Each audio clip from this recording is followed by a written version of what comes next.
40 வருடங்கள் 9 முதல் 5 மணி வரை வேலை செய்யுங்கள். உங்கள் லாட்டேவை குறைக்கவும் 10% சேமிக்கவும் ஓரளவு உங்கள் ஓய்வூதிய கணக்கில் வையுங்கள்.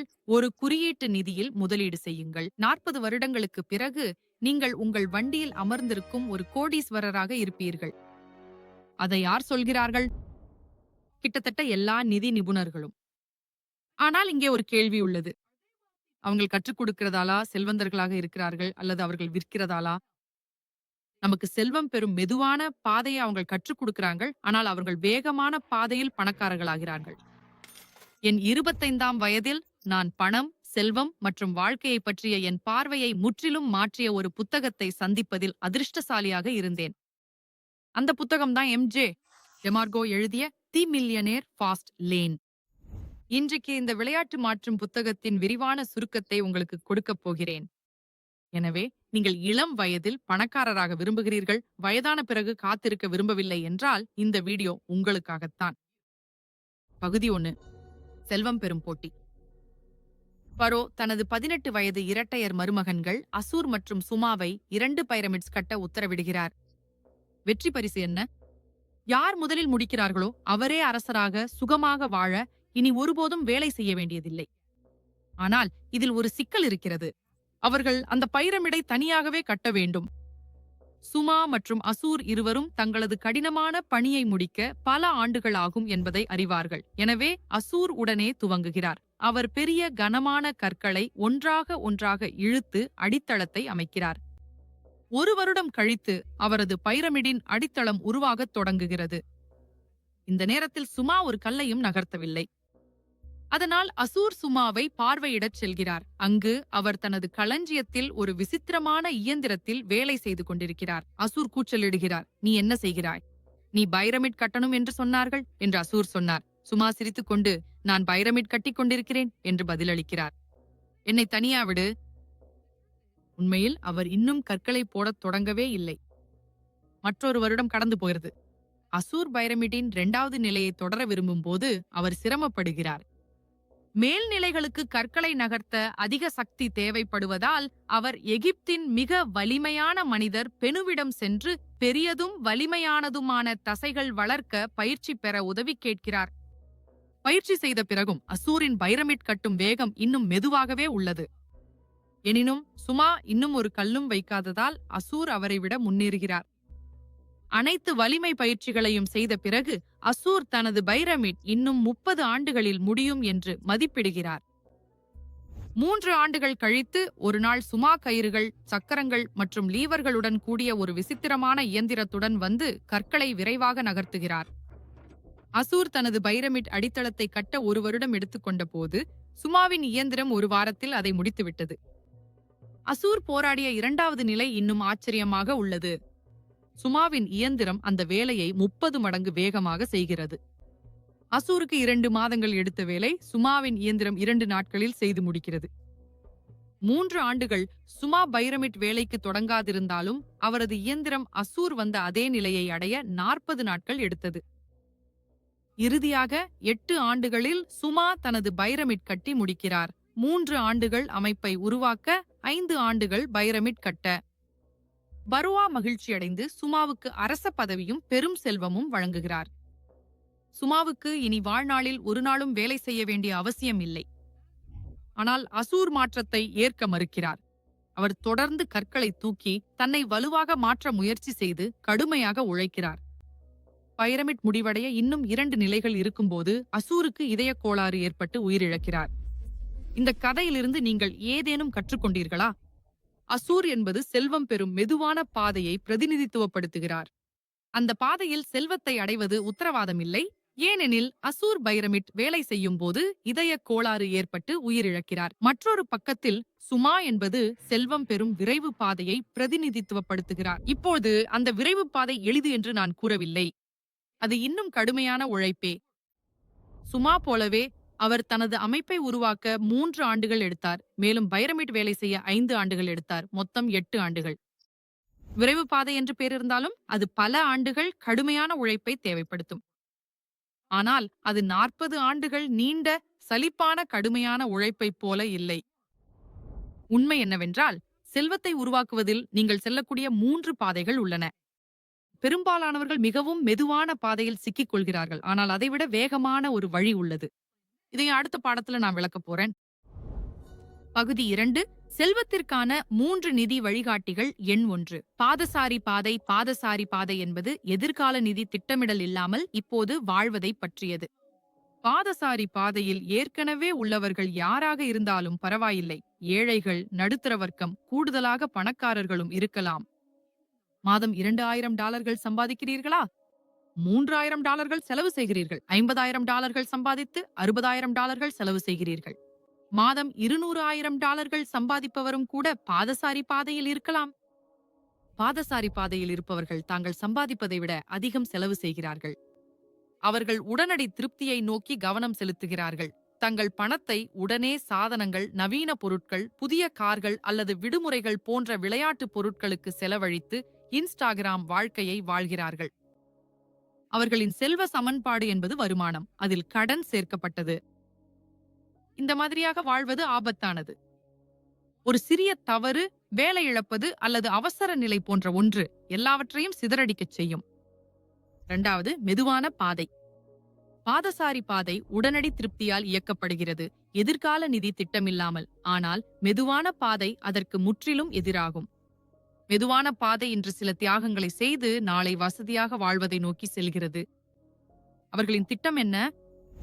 கல்லூரிக்கு செல், நல்ல மதிப்பெண்கள் பெறு, பட்டம் பெறு, நல்ல வேலைக்கு செல், உன் சம்பளத்தில் 10% சேமி, குறைந்த செலவில் குறியீட்டு நிதிகளில் முதலீடு செய், சிக்கனமான பட்ஜெட்டில் இரு, பிறகு நீ 65 வயதாகும் போது நீ செல்வந்தன் ஆகிவிடுவாய்.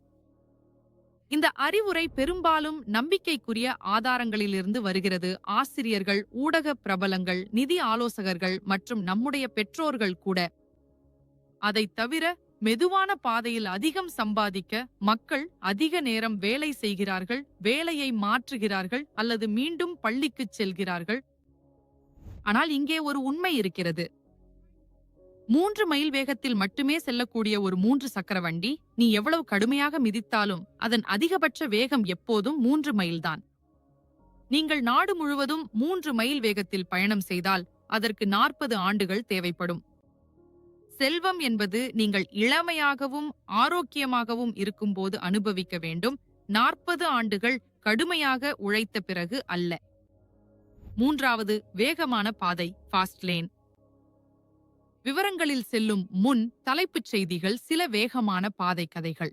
ஒரு நிறுவனர் இயற்கை டியோட்ரண்ட் உருவாக்கி 4 ஆண்டுகளில் அந்த வியாபாரத்தை ப்ராக்டர் அண்ட் கேம்பிள் நிறுவனத்திற்கு $100 மில்லியன் விற்றார். ஒருவர் ஸ்மார்ட் போன் பயன்பாட்டை உருவாக்கி அதை 50,000 முறை விற்றார். ஆயிரக்கணக்கான சந்தாதாரர்களை கொண்ட யூடியூபர் அதை சந்தா சேவை அல்லது தயாரிப்பு வழங்கலாக பணமாக்குகிறார். சரி, இந்த தலைப்புச் செய்திகள் உங்களை பயமுறுத்த விடாதீர்கள். வேகமான பாதை என்பது அதிகமான மக்களுக்கு மதிப்பை வழங்குவது பற்றியது. நீங்கள் ஒரு தொழில் முனைவோரும் புதுமையாளரும் ஆக வேண்டும். ஏதாவது ஒன்றை உருவாக்கி உலகிற்கு மதிப்பை வழங்குங்கள். முதலில் உங்கள் மனதை நுகர்வோரிலிருந்து உற்பத்தியாளராக மாற்ற வேண்டும். டிவியில் பொருட்கள் வாங்குவதற்கு பதிலாக பொருட்களை விற்குங்கள். பொன்னை கண்டுபிடிப்பதற்கு பதிலாக கரண்டிகளை விற்குங்கள். யூடியூப் வீடியோக்களை பார்ப்பதற்கு பதிலாக வீடியோக்களை உருவாக்குங்கள். நீங்கள் ஒரு தொழில் முனைவோரும் புதுமையாளரும் ஆக வேண்டும். நீங்கள் ஒரு வணிகத்தை உருவாக்கி உலகிற்கு மதிப்பை வழங்க வேண்டும். ஒரு வேகமான வணிகம் உங்களை விரைவாக செல்வந்தராக மாற்ற உதவுகிறது, ஏனெனில் அது உங்களுக்கு எப்போதும் வேலை செய்யாமல் பணம் சம்பாதிக்க வாய்ப்பு அளிக்கிறது. நீங்கள் அதை அமைத்த பிறகு நீங்கள் எதுவும் செய்யாத நேரத்திலும் அது உங்களுக்காக வேலை செய்யும். இந்த புத்தகத்தை பற்றி யோசிக்கவும். தி மில்லியனேர் ஃபாஸ்ட் லேன். இதை எழுத்தாளர் ஒருமுறை எழுதியார், ஆனால் அது வருடம் வருடம் பணம் சம்பாதிக்கிறது. அதிலிருந்து பணம் சம்பாதிக்க அவர் தினமும் எழுத வேண்டிய அவசியமில்லை. அவர் இந்த புத்தகத்தை 2010இல் முடித்தார். பல ஆண்டுகள் கழித்தும் அது தொடர்ந்து விற்பனை ஆகிக் கொண்டே இருக்கிறது. ஆனால் நீங்கள் அதை அமைத்த பிறகு ஓய்வெடுத்து விடலாம் என்பதல்ல இதன் அர்த்தம். சூமாவை நினைவில் கொள்ளுங்கள். 3 ஆண்டுகள் அந்த இயந்திரத்தை கட்டிய பிறகும் அவர் பிரமிடை முடிக்க இன்னும் 5 ஆண்டுகள் கடுமையாக உழைக்க வேண்டியிருந்தது. சரி, மீண்டும் சொல்லப்போனால் செல்வம் பெற 3 பாதைகள் உள்ளன. சாலையோரம் எதிர்காலத்திற்கான நிதி திட்டமிடல் இல்லாமல் அவர்கள் சம்பாதிப்பதை விட அதிகம் செலவழிக்கிறார்கள். மெதுவான பாதை இன்றையதை தியாகம் செய்து நாளை சிறப்பாக வாழ முயற்சிக்கிறது. மற்றும் கடைசியாக வேகமான பாதை. நீங்கள் இளம் வயசுல பணக்காரராக வேண்டுமென்றால் வேகமான பாதையை தேர்வு செய்ய வேண்டும்.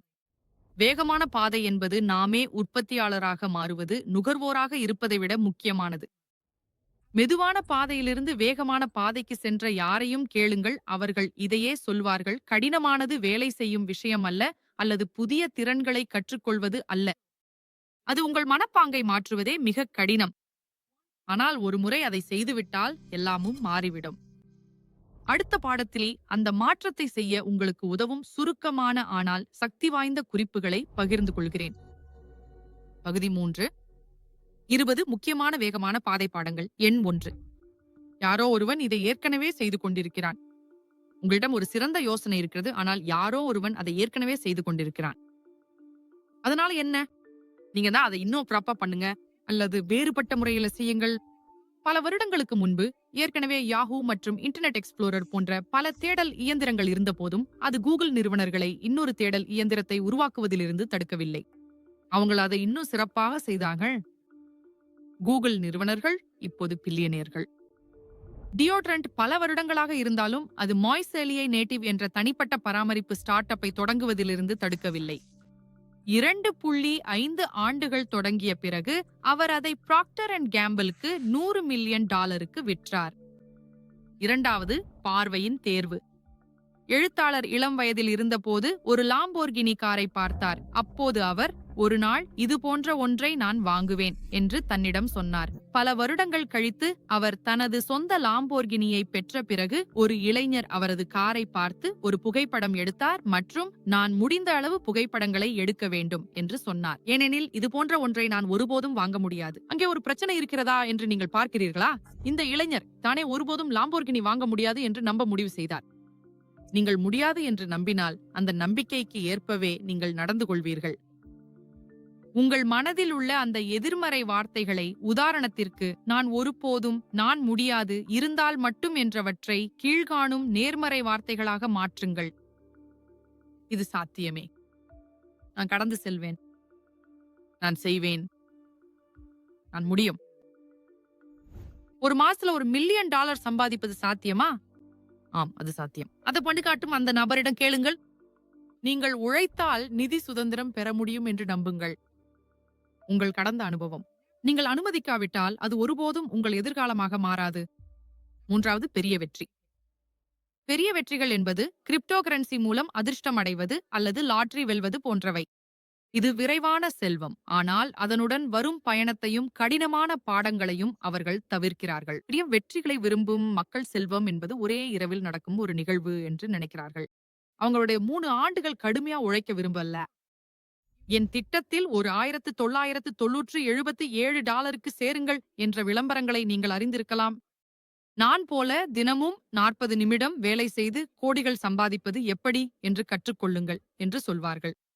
ஆனால் நீங்கள் விரைவாக செயல்பட வேண்டும், ஏனெனில் வெறும் 100 இடங்கள் மட்டுமே உள்ளன. இந்த குரு ஷார்ட்கட்களும் உண்மையான உழைப்பு இல்லாமல் விரைவில் பணம் சம்பாதிக்க விரும்பும் மக்களையும் குறிவைக்கிறார். இந்த தந்திரங்கள் சாலையோரத்தில் நிற்கும் மக்களை கூட்டத்துடன் சிக்க வைத்து விடுகின்றன. இரவு 2 மணிக்கு தங்கள் கைபேசியில் ஸ்க்ரோல் செய்து ஒரு கிளிக்கில் கோடிகள் சம்பாதிக்கலாம் என்று நம்புகிறார்கள். ஏனெனில் 5 லட்சம் பின்தொடர்பவர்கள் கொண்ட யூடியூப் நபர் ஒருவர் அப்படி சொல்கிறார். உண்மை என்னவென்றால், செல்வம் என்பது ஒரு செயல்முறையிலிருந்து வருகிறது. அந்த செயல்முறை 1 2 3 என்ற எளிய முறையை பின்பற்றுவது போல் எளிதல்ல. நான்காவது, நம்பிக்கைகள் மற்றும் செயல்கள். சுயமாக செல்வந்தர்களாக ஆனவர்கள் அதிர்ஷ்டத்தால் பணக்காரராகவில்லை. அதேபோல் பணம் பற்றாக்குறையுடன் போராடும் மக்கள் தற்செயலாக அந்த நிலைக்கு வரவில்லை. இரு குழுக்களும் ஒரு நிதி பாதையை பின்பற்றுகிறார்கள். அது சாலையோரம், மெதுவான பாதை அல்லது வேகமான பாதை ஆகியவற்றில் ஒன்று. அவர்களின் நம்பிக்கைகள் அவர்கள் தற்போதைய நிலைக்கு வழிவகுக்கும் செயல்களை உருவாக்குகின்றன. உதாரணமாக, ஒரு புதிய மெர்சிடிஸ் காரை 72 மாதங்கள் கடனில் வாங்கினால் அது உங்களுக்கு மரியாதையும் மகிழ்ச்சியும் தரும் என்று நீங்கள் நம்பினால், எனில் ஒரு விளம்பரம் அப்படி சொல்கிறது என்பதால் நீங்கள் அந்த வழியில் செய்யலாம். நீங்கள் அந்த குறியீட்டு நிதியில முதலீடு செய்தால் மக்கள் பணக்காரராகிறார்கள் என்று நினைத்தால் நீங்கள் அதுல முதலீடு செய்வீர்கள். உங்கள் நம்பிக்கை அமைப்பு ஒரு திசைகாட்டி போல உள்ளது. அது தவறாக இருந்தால் அது உங்களை தவறான பாதையில் அழைத்துச் செல்லும்.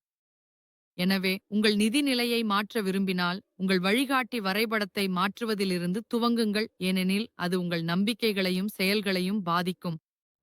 5வது, செயல்படுதல். நான் ஈர்ப்பு விதியில் நம்புகிறேன், ஆனால் வெறும் கற்பனை செய்து அதற்காக எதுவும் செய்யாமல் இருக்க வேண்டாம். ஆசிரியர் தனது புஸ்தகத்தை எழுதுவது குறித்து 2 ஆண்டுகள் விரும்பியும் நேர்மறையாக சிந்தித்தும் கழித்தார். அவர் ஈர்ப்பு விதிதான் வேலை செய்யட்டும் என்று விட்டு வைத்தார். அவர் பிரபஞ்சத்திடம் புத்தகத்தை கேட்டார், அதை கற்பனை செய்தார், ஒரு புத்தக கடை அலமாரியின் படத்தை எடுத்தார், அதில் தனது புத்தகத்தை போட்டோஷாப்பில் சேர்த்தார். பிறகு என்ன நடந்தது? எதுவும் இல்லை. அவர் ஒரு நாற்காலியில் உட்கார்ந்து எழுதத் தொடங்கிய பிறகுதான் அந்த புத்தகம் உண்மையில் உருவாகத் தொடங்கியது. 6வது, ஆனால் எனக்கு எப்படி என்று தெரியவில்லை. ஆசிரியர் கல்லூரியில் இருந்து 2 வணிக பட்டங்களுடன் மார்க்கெட்டிங் மற்றும் நிதித்துறைகளில் பட்டம் பெற்றார். 2லும் கணினி தொடர்பானது எதுவும் இல்லை, மேலும் அவருக்கு நிரலாக்கத்தில் அனுபவமும் இல்லை. ஆனால் அவர் நிரலாக்கம் கற்றுக்கொண்டு ஒரு லிமோஷின் இணையதளத்தை உருவாக்கினார். அது அவரை கோடீஸ்வரர் பாதைக்கு அழைத்துச் சென்றது. தொடங்குவதற்கு முன் அவர் எளிதாகவே எனக்கு எப்படி என்று தெரியவில்லை என்று சொல்லியிருக்கலாம். நான் ஒரு இணையதளத்தை எப்படி நிரலாக்குவது என்று தெரியவில்லை. நான் ஒரு மார்க்கெட்டிங் காப்பி எப்படி எழுதுறதுன்னு தெரியல. ஆனால் அவர் அந்த வார்த்தைகளை சொல்லல. அதுக்கு பதிலாக அவர் தன்னை தானாக கல்வி கற்றுக்கொண்டார். அவர் புத்தகங்களை படித்தார், இணையத்தில் மணிநேரங்கள் செலவழித்தார் மற்றும் பயிற்சி வீடியோக்களை பார்த்தார். நீங்க எனக்கு எப்படி என்று தெரியல அப்படின்னு சொன்னா உண்மை இதுதான். யூடியூப் உங்கள் வாழ்க்கை ஆகும். இது ஒரு இலவச பல்கலைக்கழகம். உண்மையான கேள்வி என்னவென்றால், நீங்கள் ஒரு மாணவராக இருக்க தயாரா? 7வது, சரியான நேரத்திற்காக காத்திருங்கள். ஒரு நாள் நான் செய்வேன். ஒரு நாள் இதை நான் செய்வேன். ஒரு நாள் பிள்ளைகள் பெரியவர்கள் ஆன பிறகு. ஒரு நாள் கடன்கள் எல்லாம் அடைத்த பிறகு. புதிய ஆண்டில் நான் தொடங்குவேன். எப்பொழுதும் அது ஒரு நாள் என்றுதான் இருக்கும். ஆனாலும் அந்த ஒரு நாள் ஒருபோதும் வராது. நீங்கள் எதுக்காக காத்திருக்கிறீர்கள்? நீங்க தொடர்ந்து காத்திருந்தால் வாய்ப்புகள் உங்கள் கையிலிருந்து வழுக்கிப் போய்விடும். உலகின் பல வெற்றிகரமான தொழில் முனைவோர்கள் கல்லூரியில் இருந்தபோதே தங்கள் வியாபாரங்களை தொடங்கினர். உதாரணமாக மைக்ரோசாஃப்ட், டெல், ஃபெட்டெக்ஸ் மற்றும் ஃபேஸ்புக். இந்த தொழில் முனைவோர்கள் வாய்ப்பை பயன்படுத்திக் கொண்டார்கள், சரியான நேரத்திற்காக காத்திருக்கவில்லை. நான் பட்டம் பெற்ற பிறகு, வெயில் கால விடுமுறையில் அல்லது என் கணிதத் தேர்வுக்குப் பிறகு நீங்கள் தொடங்குவதற்கு ஒருபோதும் சரியான நேரம் இருக்காது. அது ஒரு நாள் அல்லது முதல் நாள் என்றே இருக்கும். எண் 8, வேகம். தொழில் முனைவோர்கள் பலர் யோசனை மற்றும் செயல்படுத்தல் இரண்டிற்கும் இடையே வேறுபாடு காண சிரமப்படுகிறார்கள். அவர்கள் யோசனைகள் கோடிக்கணக்கான மதிப்புடையவை என்று நினைக்கிறார்கள். ஆனால் வெற்றி என்பது ஒருபோதும் யோசனையை பற்றியதல்ல. வெற்றி என்பது ஒரு யோசனையை நீங்கள் எவ்வளவு விரைவாக ஒரு கண்காணிக்கக்கூடிய தயாரிப்பாக மாற்றுகிறீர்கள் என்பதில்தான் உள்ளது. இன்ஸ்டாகிராம் மற்றும் ஃபேஸ்புக் இரண்டும் முதன்மை யோசனையின் உரிமையாளர்கள் இல்லாத போதும் எவ்வாறு மிகவும் பிரபலமான சமூக வலைத்தளங்களாக ஆனது? பதில் வேகம்தான். வேகம் என்பது வேகமான வணிகத்தை பற்றி யோசிப்பது அல்ல, அதை உருவாக்குவதே. வேகம் என்பது பிளேஸ்டேஷனை அணைப்பது. வேகம் என்பது ஒரு பிரச்சனையை கண்டுபிடித்து அதற்கான தீர்வை வழங்குவது. வேகம் என்பது தொடர்புகளை உருவாக்கி தயாரிப்பை உலகிற்கு வெளியிடுவதே. எண் 9, செயலில் இறங்குங்கள். எந்த வெற்றிகரமான தொழில் முனைவோரை நேர்காணல் செய்தாலும் அவர்கள் துவக்கத்தில் நோக்கம் ஏவுடன் தொடங்கி இறுதியில் நோக்கம் பிக்கு சென்றதாக சொல்வார்கள். இன்ஸ்டாகிராம் முதலில் ஒரு செக் இன் லொகேஷன் செயலியாக தொடங்கியது. சந்தையிலிருந்து கருத்துக்களை கேட்ட பிறகு அது புகைப்படங்களை பகிரும் செயலியாக மாறியது. உங்கள் யோசனைகள், திட்டங்கள் மற்றும் வணிகம் குறித்து அதை உலகிற்கு வெளியிடும் வரை எது வேலை செய்யும் என்று உங்களுக்கு ஒருபோதும் தெரியாது. உங்கள் யோசனையை செயல்படுத்தி அதை வெளியிடுங்கள். உலகம் தன் பணி செய்யும். நீங்கள் எந்த திசையில் செல்ல வேண்டும் என்று அது உங்களுக்கே தெரிவிக்கும். எண் 10, சிறியதாக தொடங்குங்கள். இப்போது நீங்கள் கோடீஸ்வரராக வேண்டும் என்று உற்சாகமாக இருக்கலாம். ஆனால் நீங்கள் இப்போதுதான் தொடங்குகிறீர்கள் என்றால் சில மாதங்களில் மாதம் $10,000 சம்பாதிப்பீர்கள் என்று எதிர்பார்க்க வேண்டாம். நீச்சல் தெரியாத ஒருவர் ஒலிம்பிக் தங்க பதக்கம் எப்படி வெல்லலாம் என்று கேட்க வேண்டியதில்லை. முதலில் நீச்சல் கற்றுக்கொள்ளுங்கள். நீங்கள் $5 சம்பாதிப்பது எப்படி என்று கற்றுக்கொள்ளாமல் மாதம் $5,000 ஆன்லைன்ல சம்பாதிக்க முடியாது. உங்கள் இலக்கை துண்டித்து சிறியதாக தொடங்கி படிப்படியாக மேம்படுத்துங்கள். எண் 11, கவனம் செலுத்துங்கள். நீங்கள் ஒரு நிறுவனத்தை கோடிக்கணக்கில் விற்றுவிடும் வரை எனக்கு 10 வியாபாரங்கள் இருக்கின்றன என்று பெருமை பேச வேண்டாம். சிதறிய கவனம் சிதறிய முடிவுகளையே தரும். ஒரு வியாபாரம் சிறப்பாக வளர்வதை விட வாய்ப்பு தேடும் ஒருவர் 20 மோசமான வியாபாரங்களை வைத்திருப்பார். இவர் தன் முதன்மை இணையதள வியாபாரம் ஏற்கனவே சிறப்பாக இயங்கிக் கொண்டிருந்த போதும் அதே மாதிரியான புதிய இணைய வியாபாரத்தை துவங்கியதால் கவனம் சிதறியது என்று எழுத்தாளர் பகிர்ந்துள்ளார். அதனால் அவர் கவனம் செலுத்த முடியவில்லை. அவருக்கு 4 விருப்பங்கள் இருந்தன. 1. தன் தற்போதைய வியாபாரத்தில் குறைவாக கவனம் செலுத்துவது. 2. தற்போதைய வியாபாரத்தை நிர்வகிக்க ஒருவரை வேலைக்கு எடுப்பது. 3. புதிய வியாபாரத்தை நிர்வகிக்க ஒருவரை வேலைக்கு எடுப்பது. 4. புதிய வியாபாரத்தை மூடுவது. மேலும் ஊழியர்களை சேர்த்தால் அதிக நேரம் செலவாகும் என்பதால் அவர் அதை மூடுவதை தேர்ந்தெடுத்தார். பாருங்கள், மிகச் செல்வந்தர்கள் ஒரே விஷயத்தில் கவனம் செலுத்தியதால் தான் பணக்காரர்களாக ஆனார்கள். லெப்ரான் ஜேம்ஸ் கூடைப்பந்து, மெஸ்ஸி கால்பந்து. வெறும் வெற்றிகரமான தொழில்நுட்ப இருட்டாளர்கள் 100 விழுக்காடு ஒரு வியாபாரத்தில் கவனம் செலுத்துகிறார்கள், அது வெற்றி பெறும் வரை. அவர்கள் பணம் சம்பாதித்த பிறகு மட்டுமே அவர்கள் மற்ற முயற்சிகளை ஆராய்கிறார்கள். உதாரணமாக, நிலத்தில் முதலீடு செய்வது அல்லது புதிய விஷயங்களை முயற்சிப்பது போன்றவை. எண் 12. செல்வம் என்பது ஒரு செயல்முறை, ஒரு நிகழ்வு அல்ல. ஒரு விளையாட்டு வீரர் தொழில்முறை கூடைப்பந்தில் விளையாட $100 மில்லியன் ஒப்பந்தம் பெறுவது என்பது ஒரு நிகழ்வாக வருகிறது. நீங்கள் 20 வயசுடைய ஒருவர் தனது இணைய நிறுவத்தை $50 மில்லியன் விற்றார் என்று படிக்கும்போது நீங்கள் முடிவை மட்டுமே பார்க்கிறீர்கள். நீங்கள் நிகழ்வை பார்க்கிறீர்கள், செயல்முறையை அல்ல. ஆனால் அவர் கடந்து வந்த செயல்முறை இதுதான். நேரம் கடந்து நீண்ட நேரம் குறியீடு எழுதுதல். குளிரும் இருண்ட நாட்களில் காரேஜில் வேலை செய்தது. அந்த நிறுவனம் 21.99% வட்டி கொண்ட கிரெடிட் கார்டுகளால் தொடங்கப்பட்டது. எண் 13. விலை செலுத்துங்கள். ஒரு இரவில் வெற்றி கிடைக்கும் என்றால் அது பொய்யானது. நீங்கள் செலுத்த வேண்டிய விலை இருக்கிறது. அது நீண்ட நேரம் வேலை செய்வது, கோபமடைந்த பங்குதாரர்கள், வார இறுதிகள் இல்லாமல் இருப்பது போன்றவை. வேகமான பாதையில் செல்ல வேண்டுமென்றால் சிலரே செய்ய தயாராக இருக்கும் கடுமையான உழைப்பு தேவைப்படுகிறது. அந்த கடுமையான உழைப்பை வேறு யாரிடமும் ஒப்படைக்க முடியாது. பாதையில் தடைகள் வரும் என்று எதிர்பார்க்கவும். நீங்கள் முதல் தடையை சந்திக்கும் போது, ஆம், அது நிச்சயம் நடக்கும், நீங்கள் உங்கள் சொந்த பயணத்தை உருவாக்கிக் கொண்டிருக்கிறீர்கள் என்பதை அறிந்து கொள்ளுங்கள். நீங்கள் கடந்து செல்ல வேண்டிய செயல்முறை இதுதான். எண் 14. உறுதி, ஆர்வம் ஒரு புத்தகத்தை வாசிக்கிறது. உறுதி அந்த புத்தகத்தை 50 முறை நடைமுறைப்படுத்துகிறது. ஆர்வம் ஒரு வணிகத்தில் திங்கள் முதல் வெள்ளி வரை தினமும் 1 மணி நேரம் வேலை செய்கிறது. உறுதி ஒரு வணிகத்தில் வாரம் 7 நாட்களும் வேலை செய்கிறது. ஆர்வம் 3வது தோல்விக்குப் பிறகு கைவிடுகிறது. உறுதி 100வது தோல்விக்குப் பிறகும் தொடர்கிறது. எண் 15. எதிர்மறை சூழல்களில் இருந்து தப்பிப்பது. உங்கள் இலக்குகளை ஆதரிக்காதவர்கள் உங்கள் வேகப்பாதை பயணத்திற்கு ஒரு சவாலாக இருக்கிறார்கள்.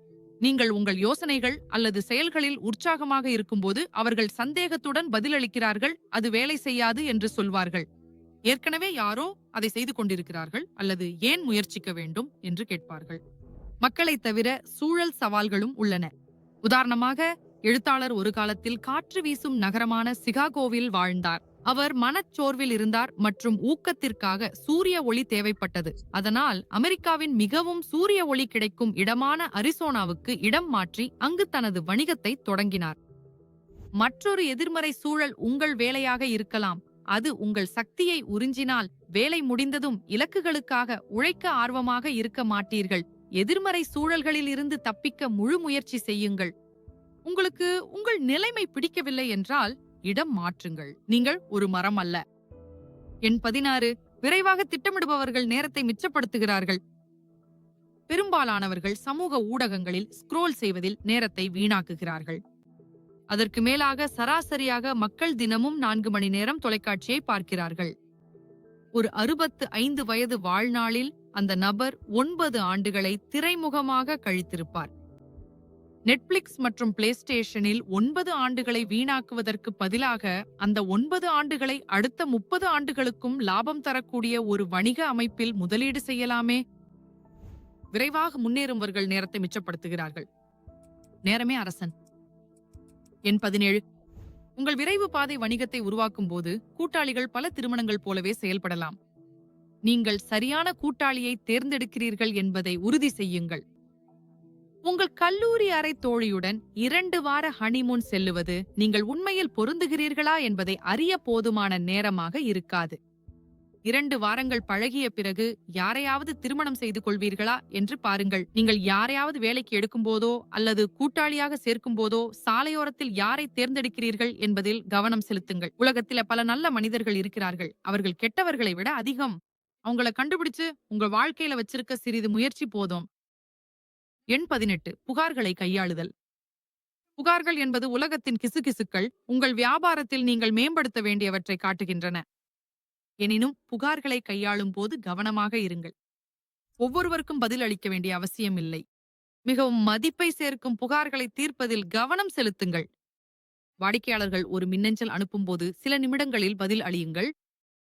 நீங்க ஒன்றாவுன வாடிக்கையாளர் இருந்து சேவைக்கு மின்னஞ்சல் அனுப்பி அவங்க பதிலுக்கு நாட்கள் அல்லது வாரங்கள் எடுத்துக்கொண்டால் எப்படி உணர்வீர்கள்? உங்கள் வியாபாரத்திற்கு வரும் அழைப்புகள் ஒரு உண்மையான நபரிடம் செல்லும் என்பதை உறுதி செய்யுங்கள். இல்லை 1 அழுத்தவும் 2 அழுத்தவும். சிறந்த வாடிக்கையாளர் சேவைக்கு அதிக செலவு தேவைப்படும். ஆனால் அதன் நன்மைகள் செலவுகளை விட அதிகம். வியாபாரங்கள் எப்போதும் புதிய வாடிக்கையாளர்களை தேடி ஓடுவதற்கு பதிலாக ஏற்கனவே உள்ள வாடிக்கையாளர்களை மகிழ்வாக வைத்திருக்க அதிகம் செலவழித்தால் அவை 5 ஆண்டுகளுக்கு மேல் நீடிக்கும். அற்புதமான தயாரிப்பு அம்சங்கள் மோசமான சேவையை மீற முடியாது. வாடிக்கையாளர் தான் உங்கள் சம்பளத்தை செலுத்துகிறார். அவர்களை மகிழ்ச்சியாக வைத்திருங்கள். எண் 19 எப்போதும் கற்றுக்கொள். உங்களை இங்கு கொண்டு வந்தது அடுத்த இடத்திற்கு கொண்டு செல்லாது. நீங்கள் இன்று அறிந்தது நாளை நீங்கள் செல்ல வேண்டிய இடத்திற்கு போதுமானதல்ல. பேருந்து நெரிசலில் சிக்கியிருக்கும் போது அல்லது ட்ரெட்மில்லில் இருக்கும்போது ஆடியோ புக்குகள் அல்லது பாட்காஸ்டுகளை கேளுங்கள். விமான நிலையங்கள் அல்லது மருத்துவரின் அலுவலகம் போன்ற இடங்களில் நீண்ட நேரம் காத்திருக்க வேண்டியிருக்கும் என்று எதிர்பார்க்கும் போது படிக்க ஏதாவது ஒன்றை உங்களுடன் கொண்டு செல்லுங்கள். அங்கே வெறுமனே உட்கார்ந்து உங்கள் கைபேசியை ஸ்க்ரோல் செய்யாதீர்கள். கற்றுக்கொள்ளுங்கள், ஆனால் உங்கள் பல்பணி நேரங்களை புத்திசாலித்தனமாக தேர்ந்தெடுக்கவும். பல்பணி செய்வது ஆழமான கவனம் மற்றும் ஒருமுகப்படுத்தலை பாதிக்கக்கூடும் என்று நிரூபிக்கப்பட்டுள்ளது. பல்பணி செய்வது குறைந்த சிந்தனை அல்லது முயற்சி தேவைப்படும் ஒரு பணியுடன் சேர்க்கும்போது சிறப்பாக செயல்படும். எண் 20 உங்கள் விதிக்கு நீங்கள்தான் பொறுப்பாளி. பொறுப்பை ஏற்காதவர்கள் தங்களை பாதிக்கப்பட்டவர்களாக நடிக்கிறார்கள். அவர்கள் என்னை வேலையிலிருந்து நீக்கினார்கள். அவர்கள் என்னை ஏமாற்றினார்கள். அவர்கள் என் வாடகையை உயர்த்தினார்கள். அவர்கள் என் வட்டி விகிதத்தை உயர்த்தினார்கள். இந்த எல்லா அவர்கள் என்பவை நாமே நமக்கு விதித்தவை. நிறுவனம் உங்களை வேலையிலிருந்து நீக்கியிருந்தால் அதற்கு பிறகு நீங்கள் மீண்டும் எழுந்து வேறு வாய்ப்புகளில் முயற்சி செய்யாதது அவர்களின் தவறா? ஒப்பந்ததாரர் வேலை சரியாக செய்யவில்லை என்றால் அது அவர்களின் தவறா? நீங்க அவங்களை நியமிப்பதற்கு முன் முறையான ஆராய்ச்சி செய்யலையா? சரி, நாம் 20 வேக பாதை பாடங்களை முடித்துவிட்டோம். இப்பொழுது வேகப்பாதை என்பது வெறும் வணிகம் என்று நினைத்து நீங்கள் ஒரு எலுமிச்சை கடை தொடங்க நினைத்தால் நீங்கள் தவறாக புரிந்து கொள்கிறீர்கள்.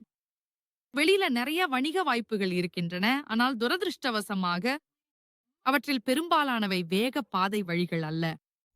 உங்கள் வேகப்பாதை வணிகத்தை தேர்வு செய்வதற்கு முன் நீங்கள் கவனிக்க வேண்டிய 5 விஷயங்கள் உள்ளன. அதை 4ஆம் பகுதியில் விளக்கப் போகிறேன். 5 கட்டளைகள்.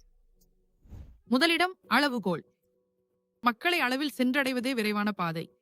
நீங்கள் எவ்வளவு அதிகமான மக்களை சென்றடைய முடியுமோ அவ்வளவு அதிகமாக விற்க முடியும். உங்கள் தொழில் யாருக்கு சேவை செய்கிறது? உள்ளூர் சுற்றுப்புறமா அல்லது உலகமா?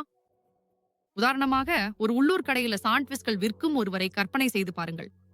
அவனால் ஒரு நாளைக்கு எத்தனை சாண்ட்விச்களை விற்க முடியும்? 50, 100? அவரது தற்போதைய அமைப்பின் கீழ் அவரது வணிகம் அவரது சுற்றுப்புறத்தில் உள்ளவர்களுக்கு மட்டுமே.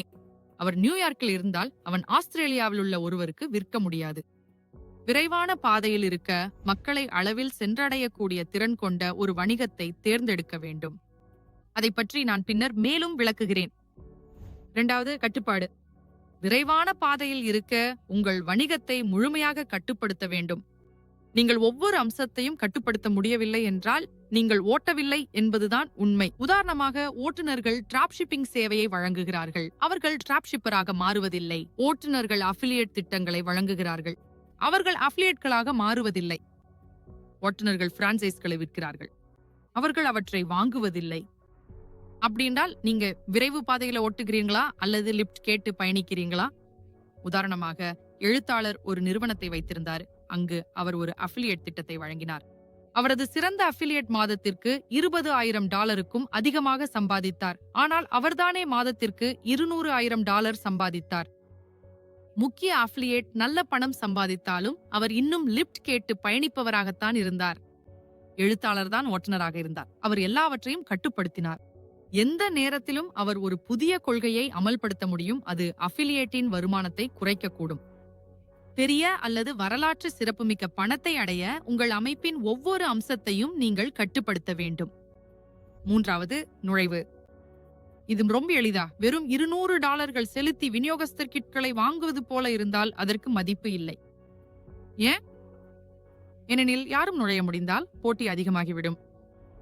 நீங்கள் 200 பேருடன் சேர்ந்து எல்லோரும் ஒரே பொருளை விற்பனை செய்யும் ஒரு டிராப் ஷிப்பிங் திட்டத்தில் சேர்வதை கற்பனை செய்து பாருங்கள். நீங்கள் வெற்றி பெறும் வாய்ப்பு குறைவாக இருக்கும். நுழைவுக்கு வந்தால் உங்கள் தொழில் மற்றும் உங்கள் வணிகம் எல்லோருக்கும் கிடைக்கக்கூடாது. இது எல்லோருக்கும் கிடைக்குமானால் அப்போது உங்களை ஏற்க வேண்டும். பல வருடங்களுக்கு முன்பு பிளாகிங் ஒரு பெரிய விஷயமாக இருந்தது. மக்கள் 6 இலட்சம் வருமானம் ஈட்டினார்கள். ஆனால் இப்போது அது முற்றிலும் வேறுபட்டது. ஏனெனில் யாரும் பிளாகராக இருக்க முடியும். அதனால் தொடங்குவது மிகவும் எளிதாக இருந்தால் போட்டியும் நிரம்பிய நிலையும் மேலோங்கிவிடும். யாரும் ஒரு நாளில் அல்லது அதற்கும் குறைவான நேரத்தில் ஒரு வணிகத்தை தொடங்க முடிந்தால் நீங்கள் நுழைவு என்ற 4வது கட்டளையை மீறுகிறீர்கள் என்பதற்கான வாய்ப்பு அதிகம். மக்கள் உங்கள் வணிகம் அவர்களுக்கு என்ன செய்ய முடியும் என்பதில் கவலைப்பட வேண்டுமா? அது அவர்களுக்கு எப்படி உதவும்? அது அவர்களின் பிரச்சனையை தீர்க்குமா? அவர்களின் வாழ்க்கையை எளிதாக்குமா? உதாரணமாக, ஜோ ஒரு மார்ஷியல் ஆர்ட்ஸ் நிபுணர். மேலும் அவர் தனது கலை மீது மிகுந்த விருப்பம் கொண்டவர். அவர் நீங்கள் விரும்பும் காரியத்தை செய்யுங்கள் என்ற அறிவுரையை பின்பற்றினார். அதனால் அவர் ஒரு மார்ஷியல் ஆர்ட்ஸ் ஸ்டுடியோவை திறந்தார். 10 மாசங்களுக்கு பிறகு அவர் அதை மூடிவிட்டார். அது மிகவும் சிறப்பாக செல்லவில்லை. ஜோ தோல்வியடைந்தது ஏனெனில் அவரது பகுதியில் அவரது வணிகத்திற்கு உண்மையான தேவை இல்லை. ஜோ முதலில் என் பகுதியில் ஒரு மார்ஷியல் ஆர்ட்ஸ் ஸ்டுடியோவுக்கு தேவையா என்று கேட்டு துவங்கி இருக்க வேண்டும். ஏற்கனவே உள்ள மார்ஷியல் ஆர்ட்ஸ் ஸ்டுடியோக்கள் தவறாகச் செய்கிறதை நான் எதில் சிறப்பாக செய்ய முடியும்? மார்ஷியல் ஆர்ட்ஸ் மாணவர்களுக்கு நான் வழங்கும் மேம்பட்ட மதிப்பு என்ன? விரைவான பாதையில் இருக்க நீங்கள் விரும்பும் காரியத்தை செய்யுங்கள் என்பதையே மட்டும் பார்க்காதீர்கள். அதை தேவைகளுடன் இணைக்கவும். 5வது, நேரம். இந்த வணிகத்தை நான் இல்லாத போதும் தானாக இயங்கும் வகையில் தானியங்கி மற்றும் முறையாக அமைக்க முடியுமா என்று உங்களிடம் கேளுங்கள். உங்கள் வணிகமும் வருமானமும் உங்கள் நேரத்திலிருந்து பிரிக்கப்பட்டிருக்க வேண்டும். இந்த எடுத்துக்காட்டை பார்ப்போம். அஷ்லின் கலை மற்றும் இலக்கியத்தை விரும்புகிறார். நீங்கள் விரும்பும் காரியத்தை செய்யுங்கள் என்ற அறிவுரையை அவர் பின்பற்றுகிறார். அதனால் அவர் உள்ளூர் கலைஞர்களை முன்னிலைப்படுத்தும் ஒரு காஃபி ஷாப்பை திறந்து வாரம் ஒரு முறை இலக்கிய வாசிப்புகளையும் நடத்துகிறார். அவரது வணிகம் வலுவாக துவங்குகிறது. ஆனால் காலப்போக்கில் அது சோர்வாக மாறுகிறது. அவர் காலை 4 மணிக்கே எழுந்துவிடுகிறார். கடை திறக்க அவர் இருக்கிறார். இரவு 8 மணி வரை தங்குகிறார். மூடுவதற்காக ஊழியர்கள் வருகிறார்கள், போகிறார்கள். நல்ல ஊழியர்கள் அதிக சம்பளம் கேட்கிறார்கள். அதை அவர் ஏற்க முடியவில்லை. அவரது சமூக வாழ்க்கை முடிவடைகிறது. அவருக்கு ஒருபோதும் நேரம் கிடைக்கவில்லை. இறுதியில் அவர் தனது காதலருடன் பிரிந்து விடுகிறார். அஷ்லின் ஒரு மேலாளரை நியமிப்பதை பரிசீலிக்கிறார். ஆனால் அதற்கும் அவர் செலவு செய்ய முடியவில்லை. 3 ஆண்டுகளுக்கு பிறகு அவர் கடையை மூடுகிறார் மற்றும் வழக்கமான வேலைக்கு திரும்புகிறார். பாருங்கள், அஷ்லின் வணிகத்தில் தோல்வியடைந்தவர் அல்ல. அவரது காபி கடை ஒரு மிதமான வருமானத்தை ஈட்டியது. ஆனால் அவர் எப்போதும் அங்கே இருக்க வேண்டியிருந்ததால் அவரது வணிகம் நேரத்தின் கட்டளையை பின்பற்றவில்லை. ஒரு உண்மையான வெற்றிகரமான வணிகத்தை உருவாக்க அது வளர்ச்சியடையவும் காலப்போக்கில் பாசிவாகவும் மாறவும் உதவும் அளவிடக்கூடிய அமைப்புகள் இருக்க வேண்டும். இதுவில்லையெனில் ஒரு வணிகம் அதன் உரிமையாளருக்கு சுதந்திரத்தை வழங்காது. மீண்டும் சொல்லப்போனால், உங்க ஃபாஸ்ட் லேன் வணிகத்தை தேர்வு செய்யும் போது கவனிக்க வேண்டிய 5 விஷயங்கள் இங்கே. முதல் ஒன்று, அளவு.